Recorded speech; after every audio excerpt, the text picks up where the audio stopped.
guys, welcome back to my YouTube channel. Today I'm going to be going over 10 different tips that you need to know before your freshman year of high school. By the way, don't mind the get up, it's my quince and this is my little break between hair and makeup. My first piece of advice is to be prepared to not get a 100. And I feel like everyone said it at this point, but if you're just going into high school from middle school, I feel like that's something you really need to keep in mind. I feel like I was always told that going into different like advanced programs or going into different classes in middle school, and I was like, oh yeah, sure, yeah, I still had hundreds or like really high 90s or an A in the class always. And my first quarter of my freshman year, I did not get as good of grades as I had gotten used to getting. That was the first time I got a B in a class, and I was in shock, you know? But it's okay because it does get better. I do have an A in the class now, and I did end up with an A for that semester. But as long as you know that it's okay to not get 100, it's really not that deep. I like this analogy my teacher said.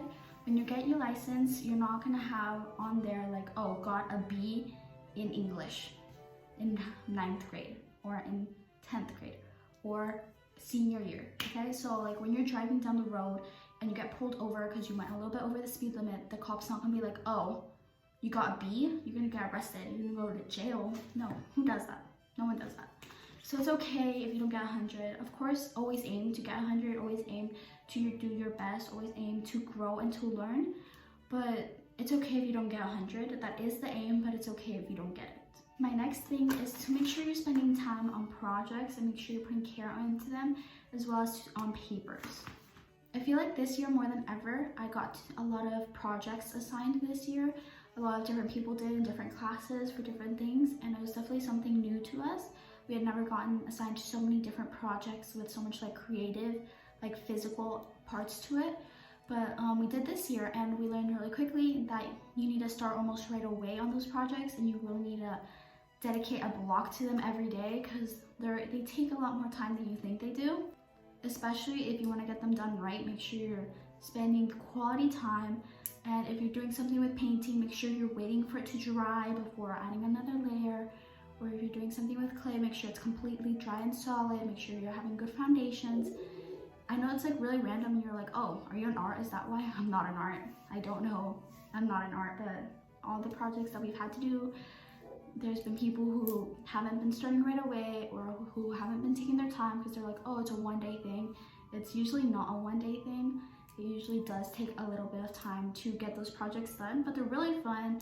They're really enjoyable. It's just you really do want to like take your time with them and just be really like precise with all the little details, but they're a lot of fun. So I would definitely recommend like doing good and having fun in them because it could be an easy A if you just take your time with it and have fun.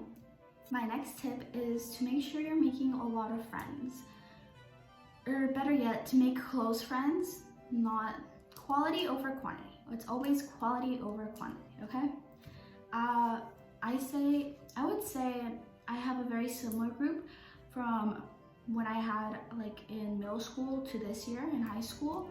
I'd say I have a very similar friend group. I definitely do think my friend group has grown, but the way that my friend groups work is more like I have this circle of friends and this has grown this way, and this circle of friends and this has grown this way, and these two kind of know of each other, but they're not really friends, but you know, they still like each other.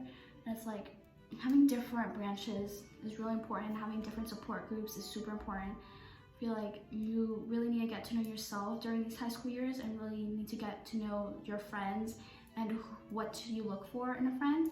If you look for someone who's loyal, fun, if you look for someone who likes to read, someone who likes to watch movies, if you want to look for someone who enjoys the same hobby as you, who can help you in your class, who will goof off with you, who will keep you in check, you know, there's very different types of people, and I feel like right now is definitely the time to figure out what kind of circle you want to make. Even if you're not friends with these people for the rest of your lives, I think they definitely will have a big impact in who you are, the type of person you will be like when you're older, and the type of people you will look for. But just keep in mind that you don't need a large group of friends to always be happy. In fact, the people who usually do have a large group of friends, there's usually a lot of like drama in between them. But again, it's always a great time to make friends and get to know new people, since you're all new to like high school. You're all experiencing a high school experience for the first time ever together. So I don't know, I think it's good to make friends, but also just remember, as long as you have like at least one good friend, you should be good to go. My next tip is to remember that high school and middle school are very, very different. They're just, the building's different for once a lot of times. The people, the teachers, just don't always be expecting the expected. You need to be expecting the unexpected, because a lot of times it's very different. The rules are usually very different. For example, in middle school or my middle school, we couldn't use our phones at all. And in high school, you'll see a lot of people in the halls on their phones, at lunch on their phones, sometimes at the end of class on their phones. Or like in middle school, I feel like we can never really eat anywhere. But like in high school, I feel like unless the teacher specifically tells you, hey, don't eat in my class, you can pretty much eat in whichever class you want to. I don't know, just it really depends. I feel like there's very different rules and dress codes specifically, wow, that apply to the different like school categories. So I make sure to not expect the same rules to be applied to high school.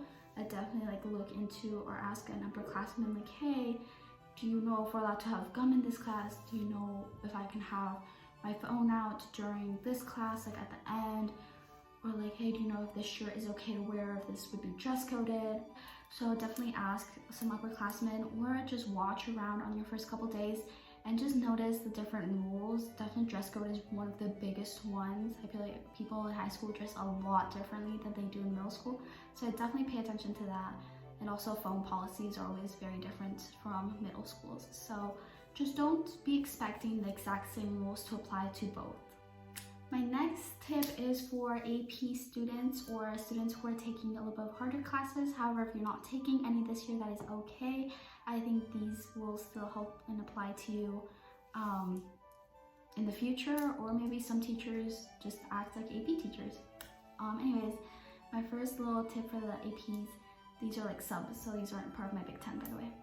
My little sub tip number 1 is take initiative always. The teachers are AP teachers, which means they are AP level, so college level teachers, so they're not always going to take initiative and hold your hand and walk you through every single step to solve everything or read through everything. So definitely take initiative and get started on stuff like as soon as your classes get started on work. I would definitely say the next thing is definitely read your AP book. I use ANSCO, and I know a lot of different classes use ANSCO, so in the first couple weeks of school, watch how to see your teachers like, hey, purchase this book, it's ANSCO, or purchase this like book for the AP class, and definitely start reading it. What I found is a lot of AP teachers don't tell you, hey, we're going to be reading this to this, and for today, you know, a lot of teachers don't say, your homework for today is page 1 to 10. A lot of teachers don't say that, or if they do, I did have one teacher who was like, hey, we're going to read page like 36 to 50, but then we wouldn't read like 60 to 70, but then we read 80 to 90. It was a little confusing, but some teachers aren't going to make you go and read every single unit, so I definitely go and read every single unit. And before your AP test, I would definitely say, look at some reviews online, start really early, look at reviews and look at YouTube videos and all that kind of stuff. I watch Mr. Sin, very helpful. I love Mr. Sin. I definitely recommend him if you're taking AP Human Geography or AP Psych. I found him really helpful for those. And yeah, also just be ready to like take initiative again. Once again, these teachers are very college level. You'll be like, oh, this class is so easy, we're not doing anything.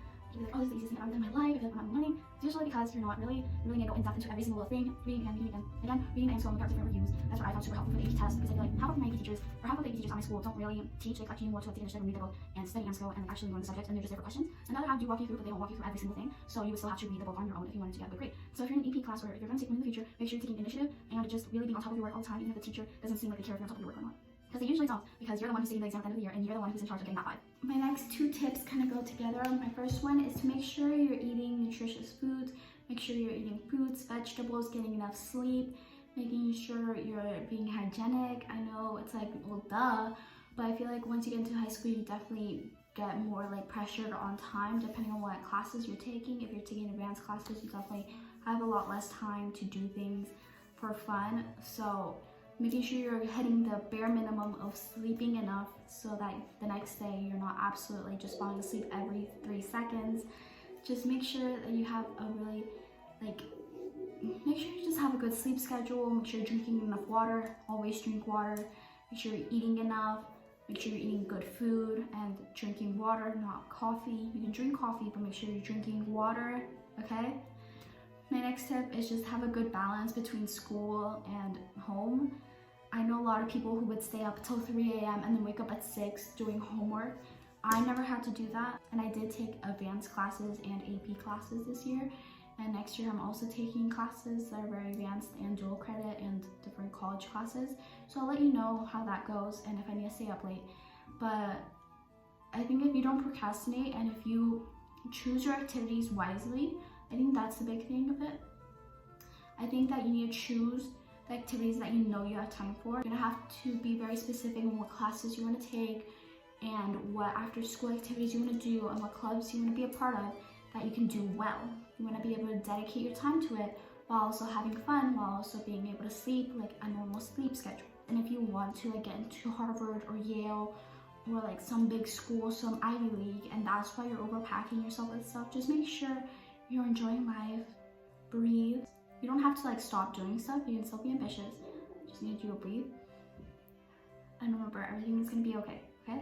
Okay, make sure you're eating, sleeping, drinking water, okay? Make sure you find that balance, okay? It's very, very important to find that balance.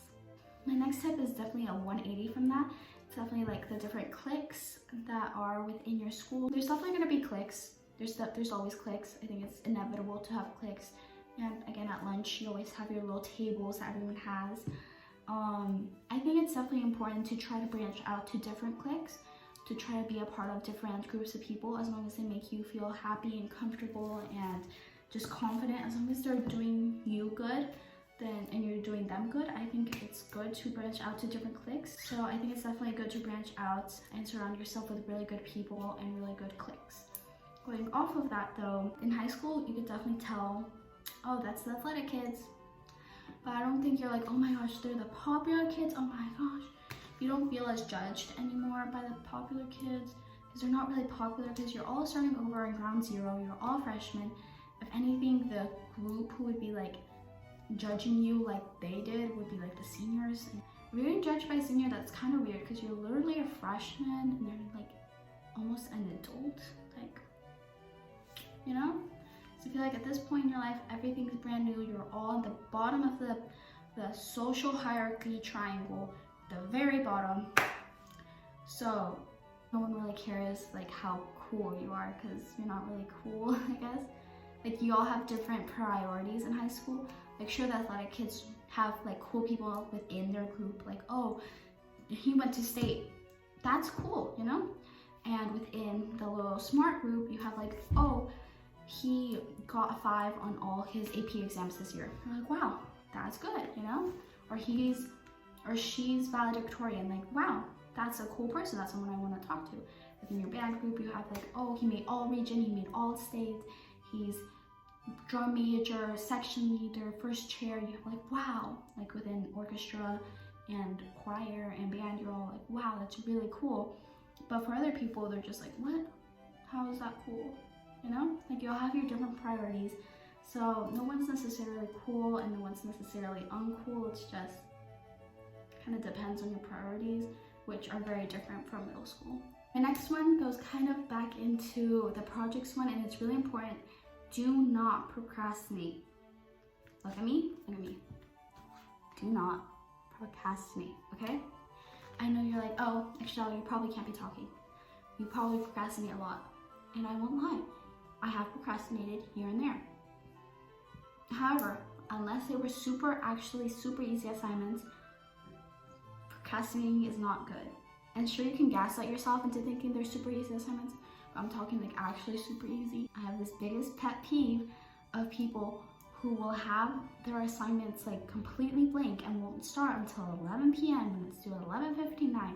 And then if by some miracle they finish it at like 11:30, they'll just sit there at their computers and they won't submit it until like 11:59 or 11:58. How do you do that? How do you cope with the stress that, oh, what if my Wi-Fi goes out last minute? What if I doze off and then it hits like 12:01 and it's closed and then I'm like, what? You know, like how do you, just don't do that. It's not smart, I don't do it. I wouldn't recommend anyone do that. It's just get started on your assignments. There's some people who just crowd themselves and pile work and work and work because they won't start it and they stay up at 3 a.m. just working at it. No, just don't do it, okay? Don't do it. My last little tip for today, tip number 10, is ask questions. Don't be afraid to ask anyone for questions. Don't be afraid to ask the teachers, to ask the counselors, to ask upperclassmen. Because the first day you walk in, you might not even know where your classes are, because at least at my school, they're not the best at giving great in-depth tours of where everything is. They're just kind of like, oh, that's A hall, that's B hall, that's C hall, that's A200, that's B200, that's C200. Over there is G, over there is the fine arts, over there is the dance studio. Any questions? Good, that's the cafe. Grab your Chromebook and you can head out. And then everyone's like, what? So I would definitely ask an upperclassman. That's how I learned really quickly where my classes were, because we asked someone, because we were like, hey, I don't really know where to go. And they were more than happy to show us around. I know a lot of people would probably be more than happy. But yeah, if you have a question about an assignment, ask the teacher. If you don't really understand the topic, ask a teacher. And it doesn't even have to be your teacher. I definitely go to different teachers for different advices for different times, depending on how I'm feeling. And just depending on like what subject it is, I'll go to different teachers, because this one science teacher is really good at just giving me an in-depth explanation of everything. But this science teacher just really tells me what I need to know for the test. So if I'm just like reviewing, I might go to this teacher, but if I'm studying for the test, I will go to this teacher. So it just kind of depends, but don't be afraid to ask. I know you might feel a little awkward, but when it comes down to it, it's just a question, you know? Anyways, thank you guys so much for watching. I hope these tips help you in your freshman year of high school, or whichever year of high school you're watching this in. I hope these help you.